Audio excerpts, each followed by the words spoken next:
कुछ African sisters रोम में गई आगे की पढ़ाई के लिए, आगे का ओहदा प्राप्त करने के लिए। रोम में गई यानी वेटिकन सिटी में गई।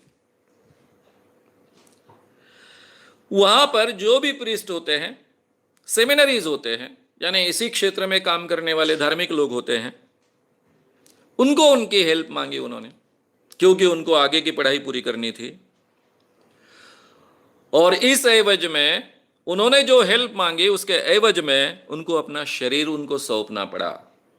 ये भी इसमें बाहर आया, ये इन्वेस्टिगेशन में बाहर आया। उसमें ये कहती है सीनियर मावराओ डोनोहू,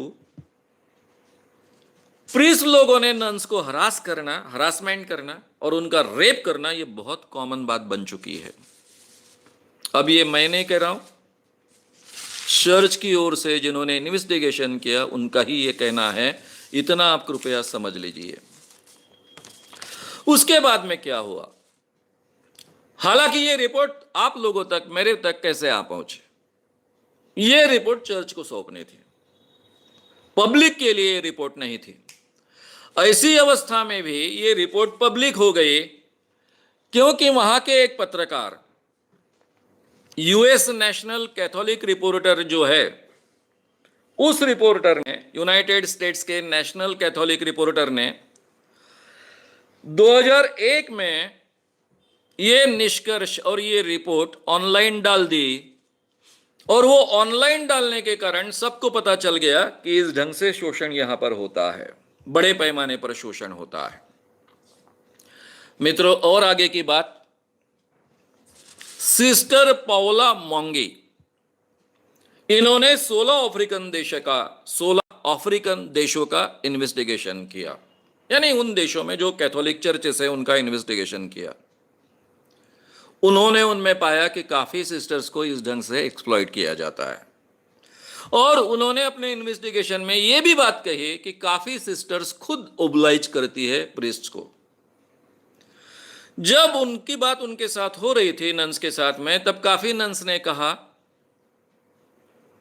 कि ये हमारे प्रीस्ट की जरूरत होती है, उन पर तो सेलिबेसी का बंधन होता है, बाहर जा नहीं सकते हैं, इसलिए हम नन्स को ओब्लाइज करना पड़ता है, यानी उनके साथ में शारीरिक संबंध बनाने पड़ते हैं, ये उनकी नीड होती है। उसमें एक नन ने तो यहाँ तक कहा कि नन को इतना प्रॉब्लम नहीं होता है क्योंकि उसका जो अंडबीज पैदा होता है वो केवल माह में एक बार पैदा होता है, बाद में माह में उसकी ज़रूरत शायद एक ही बार हो सकती है, वो ड्रेन होता है बाद में। लेकिन शुक्र जंतु, ये जो शुक्राणु हैं जो पुरुष में पैदा होते हैं, वो लगातार पैदा होते रहते हैं, इसलिए पुरुष की बहुत ज़रूरत होती है और इसलिए हम लोग उनको ओब्लाइज करते हैं। एक प्रीस्ट ने यहाँ तक कहा नन्स को पटाने के लिए, वो भी बात सामने आई कि जो सेलिबसी रखने वाले लोग ब्रह्मचारी हैं, वो अगर आपस में सेक्स करते हैं तो उसमें कोई बुराई नहीं है, क्योंकि ब्रह्मचर्य तो रखना है, समाज के लिए रखना है। अगर समाज के सामने हम ब्रह्मचारी हैं और यहां चुप चुप तरीके से अगर एक दूसरे के साथ में सेक्स करते हैं तो इसमें कोई बुराई नहीं है। ये भी इस इन्वेस्टिगेशन में बाहर आया है। एशिया में, लैटिन अमेरिका में ऐसे कई केसेस पाए गए और इस इन्वेस्टिगेशन के बाद में चिली के काफी बिशप्स को रिजाइन करना पड़ा। एक जवान नन ने अपने इन्वेस्टिगेशन के दौरान कहा है कि place of confession become a place of sin and abuse of a power. वो कहती है कि जहां कन्फेशन बॉक्स होता है, क्रिश्चियनिटी में ये परंपरा है, वहां एक आकर प्रीस्ट बैठता है, दूसरी ओर जो भी कन्फेशन करने वाली व्यक्ति है वो बैठती है, दोनों एक दूसरे का चेहरा नहीं देखते हैं। और फिर जो कन्फेशन करने वाली व्यक्ति होती है वो पूरा पूरा अपने जीवन में जो भी घटित होता है उसके बारे में, या फिर जिसको वो सीन मानती है, पाप मानती है, वो कबूली देती है, कहती है मेरे हाथ से ये गलती हुई है। ये प्रीस्ट सुनता है और उसके बाद में केवल इतना कहता है कि ये सीन बाद में आप मत करिए, फिर से रिपीट मत करिए, और चला जाता है।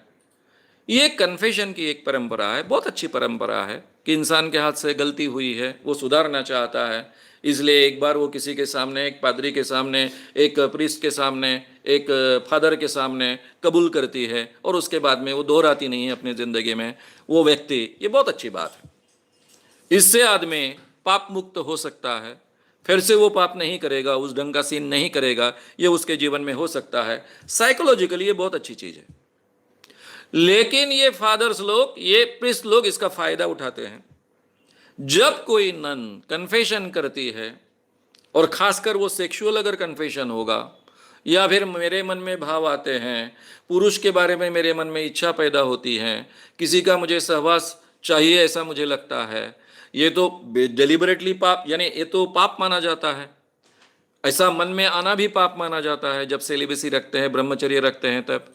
तो ये भी कहेंगे तो इसका एक्सप्लॉयटेशन किया जाएगा। इसलिए उसने ये बात कही कि ये कन्फेशन बॉक्स जो है वो सही माने में गुनाह करने के और सेक्सुअल एब्यूज करने के क्षेत्र बन चुके हैं। अगर आपको ये वीडियो पसंद आया हो तो उसे ज़रूर लाइक करें, लोगों में ये अवेयरनेस फैलाने में हमारी मदद करें। वीडियो को ज़रूर शेयर भी करें। तो हमारे YouTube चैनल शाम मानव को विज़िट करें। ऐसे सारे वीडियोस का आनंद लेने के लिए हमारे चैनल को सब्सक्राइब करें। उसके लिए सब्सक्राइब बटन दबाएं। नए वीडियोस का नोटिफिकेशन पाने के लिए बेल आइकन दबाएं।